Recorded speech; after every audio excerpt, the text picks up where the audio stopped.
friends, I'm Valeria at Chasing Paper, and today I want to share my way of making a quick and easy flip-flop junk journal. Now by now you have probably seen at least a couple of tutorials on how to make flip-flop journals, and they typically use envelopes, and there are some intricate ways of opening them up and attaching them to each other a certain way. And let's be honest, it could get pretty confusing and it's very time consuming because you have to then line the envelopes and make them sturdy with other papers. So I came up with my own way of making a quick and easy and fast flip-flop journal. Ready to see how to make it? Let's roll. All right, so here I have 3 pieces of scrapbooking paper. These all happen to be from Tim Holtz paper pads, and why I chose these ones to work with is because first of all they're double-sided, but yours don't have to be, and second of all I like the thickness. They're a little bit thicker than some of the other papers that I have in my scrapbooking stash, so these should be perfect for this project. And so the first thing we want to do after you pick 3 pages of scrapbooking paper that you like, we are going to get a regular envelope. This is just for the sizing purposes. So these flip-flop journals are usually the size of the envelope, and these standard envelopes measure usually 8 3/4 inches tall. So we are going to give ourselves just a little bit more room, and we are going to mark it at 9 inches, so a little bit larger than an envelope. And then we go ahead and cut these papers to size, so they're all 9 inches tall.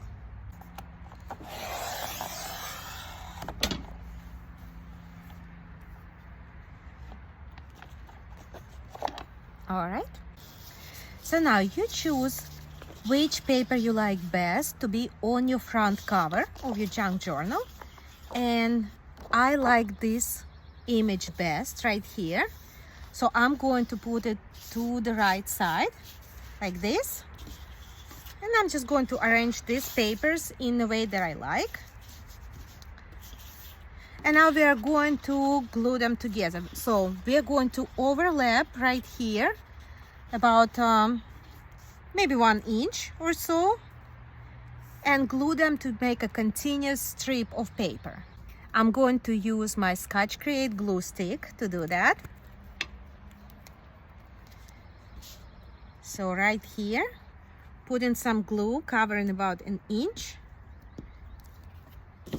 and this paper goes on top nice and straight, and then this paper goes underneath like this, and again doing the same thing,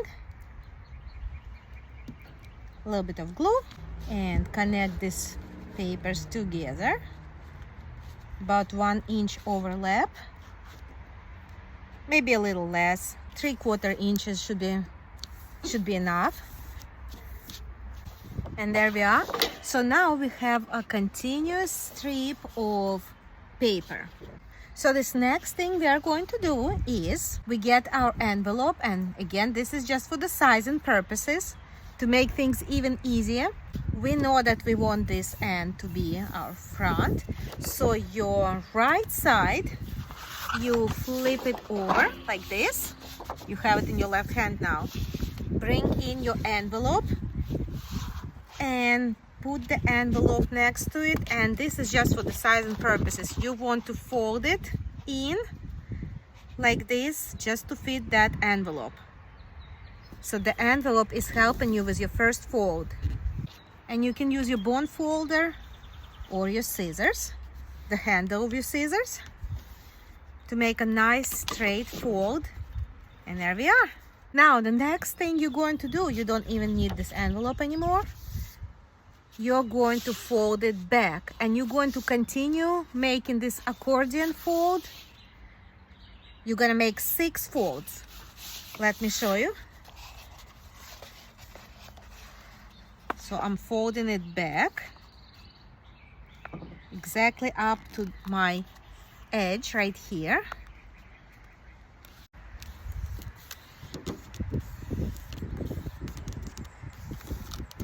There, that's 2 folds. Now keep folding.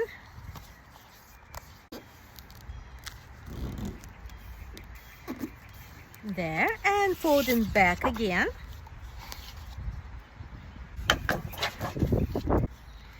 And the next fold, again I'm flipping it over. So we just keep folding back and forth. Just making sure that our edges meet. There we are.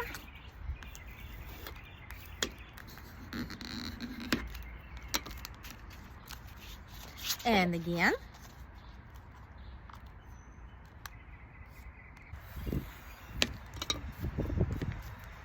And this last fold line where we just folded in the back, we're actually going to cut right on that fold line because this is all we need.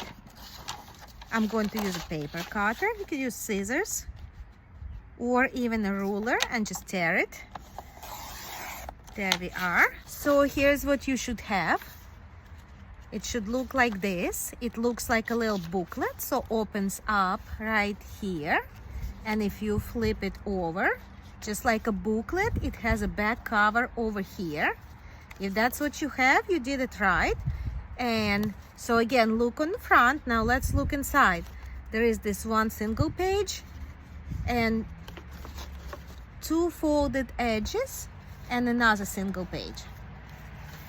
And if I flip it over in the back, you'll see 3 folds, 2, 3. So really easy. This is just a small little accordion. So now this is the part where in the classic flip-flop envelope, we would add a smaller envelope right here to the front. We are not working with envelopes here. We are working with scrapbook paper. So you could use this off-cut that we have left over from just cutting it off and use that for the smaller piece to go on the front.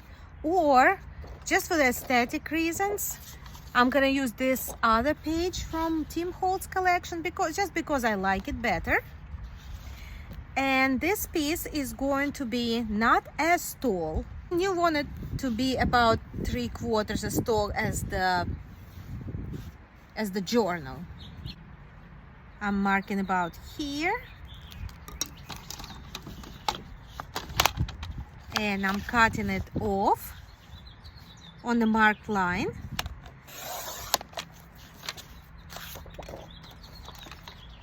There. And you don't want it to go all the way to this edge. You want it to be a little bit smaller, so about this big. And so when it wraps around, it's going to look like this. I'm using my accordion to fold that to size, and you're going to only need about 1 inch here to hinge it. So we go ahead and we cut it off. That's more like 1/2 inch, but it should work just fine. And so now that I have this paper ready, I'm going to hinge it to this first fold like this. And I'm going to use my glue stick again to attach it. Just putting a little bit of glue on that hinge. And again, double checking. So here is my cover and that's where it goes. And I'm not putting it directly in the center. I'm pushing it a little bit towards the bottom, so it's not sitting dead in the center of this front cover. There we are, like this. And the basic construction is done and finished. Now the next thing I'm going to do is I'm going to round the corners just to make it look like this journal is so old. It's been around, it's been sitting around in the attic somewhere for ages maybe. And I'm using my corner jumper So I'm rounding the corners on this small little frontal cover.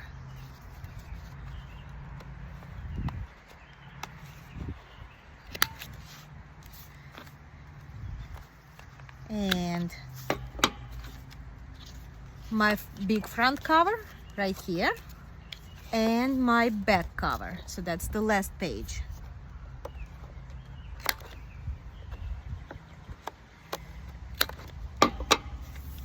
Now if you want to do any inking, if you want to ink the edges of your pages, now would be a good time. I'm using Distress Oxide by Ranger in Vintage Photo color. Just adding a little bit of ink here and there.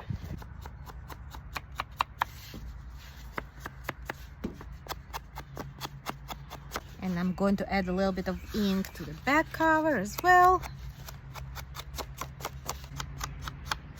just to make it look older. And a little bit on the edges where we folded. Okay, now that our journal is inked, we can move on to the next step, which is we are going to close this first section and make it into a pocket. I'm going to use my art glitter glue. So opening this first page and putting a little bit of glue right here along the edge, and right here on the bottom along the edge. And I close it, and there you go. So our first section is now a pocket. And the next thing we are going to do is we are going to add signatures. So we are going to add a total of 5 small signatures into this journal. This is going to be plenty. Now the good way to think about it on where to place the signatures is pretty much anytime you see a band, that's where your signature is gonna go. First signature, second signature, third signature. We closed it, and now we're flipping it over. Fourth signature and a fifth signature. Let's go ahead and get our papers. All right, I got my nice big stack of papers, and most of them being coffee dyed and tea dyed to go along with the theme of the journal and to look old and worn and aged. So now I'm going to select the pages for my first signature, and I'm going to fold them and cut them or tear them to size to fit in. I'm going to use some washi tape. This is some grit tape, and I'm going to make a nice torn end, and this much is probably enough. And I'm going to run it across my Scotch Create glue stick just to make it extra sticky and make sure it really holds. And here we are. There. This band is successfully reinforced. We are good to go. Let's stitch our signature in. I'm going to need an awl and some waxed linen thread and a big needle. So now let's find a good placement for this signature. Put it in exactly where you want it to live in your journal. And I find this placement to be nice and aesthetically pleasing. I'm happy with that. So once you find that placement, you want to open your signature in the center. Make sure all the pages are right side up and exactly the way you want them to be. Okay, hold it in place with one hand. Take your awl and aim for the fold in your signatures. Aim for the center and pierce it all the way through the fold on the outside. Now move your awl a couple of inches up. Make sure you're grabbing all your papers and pierce again. And now move it a couple of inches down to the bottom and make that third hole. And now we're going to use our threaded needle and do a simple 3-hole pamphlet stitch. So you're going to open your journal and you're going to go inside of your middle of your center hole right here, pull it through. Now go to the bottom hole and we pull it out, and the last hole right here, we're going right through, and here we are, and back to the center hole right here, and we pull it out, tighten it up, make sure it's nice and tight, but do not tear the paper. Now we're going to tie a nice strong knot, right over left and left over right, snipping it off. There we are, our first signature is in and it's looking good. And so now we are preparing a next signature to go into our next fold, and we're doing the same thing after we arranged this signature to our liking. All right, and at this point I'm done putting all my signatures in. Let's review. We basically put the signature, we stitched in a signature into each fold. So that's the first signature, the second signature, the third signature, and now we're flipping it over, the fourth signature, and the fifth signature. There. And that's our construction. And look how nice and thick and chunky this is. And we didn't even fill it up with goodies and pockets yet. All right, next thing I want to do is decorate the cover a little bit. And this is a printable from the Graphics Fairy. I'm going to put it in on the cover right here, not dead in the center, but right here where I think it would look best. Again, using my Scotch Create glue stick.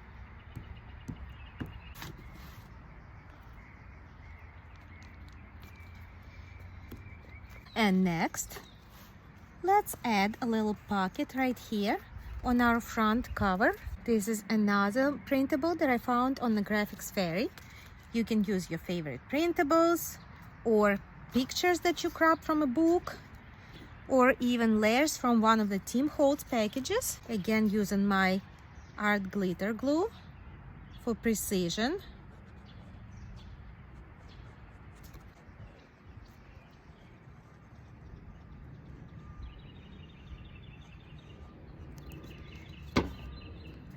And placing it right here near the bottom.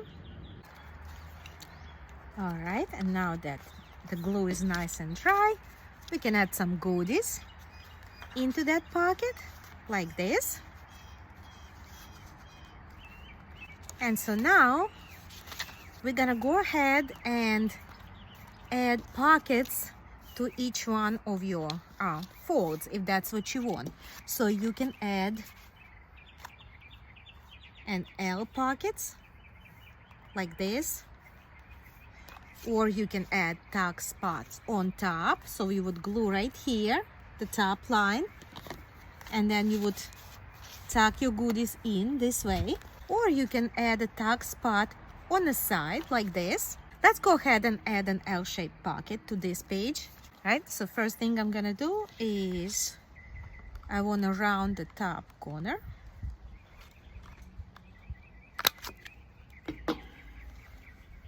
And ink the edge just a little bit.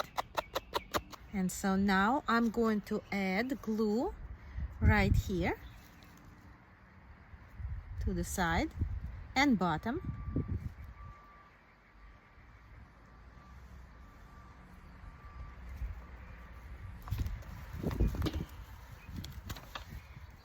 And it goes right on in the bottom corner. And now that we added a couple of pockets, let's add a belly band, just to add some variety. How about right here? Let's use one of our offcuts from when we originally made our accordion fold. I'm going to make it a bit narrower. There we are. Adding some glue to the top and bottom.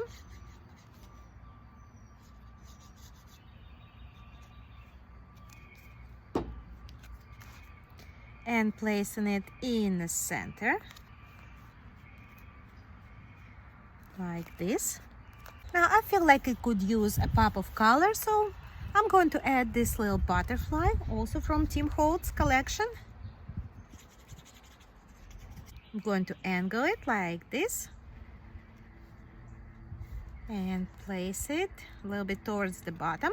And now we can go ahead and add some other goodies behind that belly band. How about this page from a vintage book? It has a beautiful love poem. So I'm going to fold it like this, like a little letter or love note. And I think it will be fun for someone to discover. We're just going to tuck it in right there. And maybe this little pocket full of different little goodies. So I'm not going to take any more of your time showing you how to decorate the flaps. I think you get the idea. You can add any types of pockets, flip outs, and so on. And our journal is already getting nice and chunky. You can certainly go ahead and add little pieces of fabric or trim to your pages. And you can definitely add tabs to your pages here and there. I think you get the idea. And the only thing that's left to do at this point is make a closure. And I decided to keep the closure of this junk journal fairly simple, and we are just going to use a length of twine. We're going to do a simple wrap around. So I'm going to wrap it around the journal 3 times, like this. And make a simple knot and a bow right here. And so this closure is easily removable. And I'm going to add this little vintage key charm and a Tim Holtz charm with a sentiment, seen and noted. And I'm going to attach it with a gourd pin. Gonna put it right on our twine. There. And we're all finished. So there you go, my friends. I think this project is really fun. It's quick and easy. And you don't have to use scrapbooking paper or envelopes to make your flip-flop journal. You can definitely use wallpaper if you have any. You can use heavy craft brown packing paper, or maybe you can use some gift wrap if you have gift wrap that's like good quality and thick. So the key here is your paper has to be, on a thicker side. So there we go, my friends. I hope you enjoyed this video, and I really hope I inspired you to try to make your own flip-flop journal. And I really hope you no longer feel intimidated by the whole flip-flop process. So go ahead, make sure that you leave this video a like, and make sure to subscribe to my channel so that you don't miss any of my other paper crafting ideas and tutorials. And go ahead and let me know in the comment section if you think you're going to give this tutorial a try and maybe make your own flip-flop journal. So I hope you have fun crafting, and thanks for watching. I'll see you next time.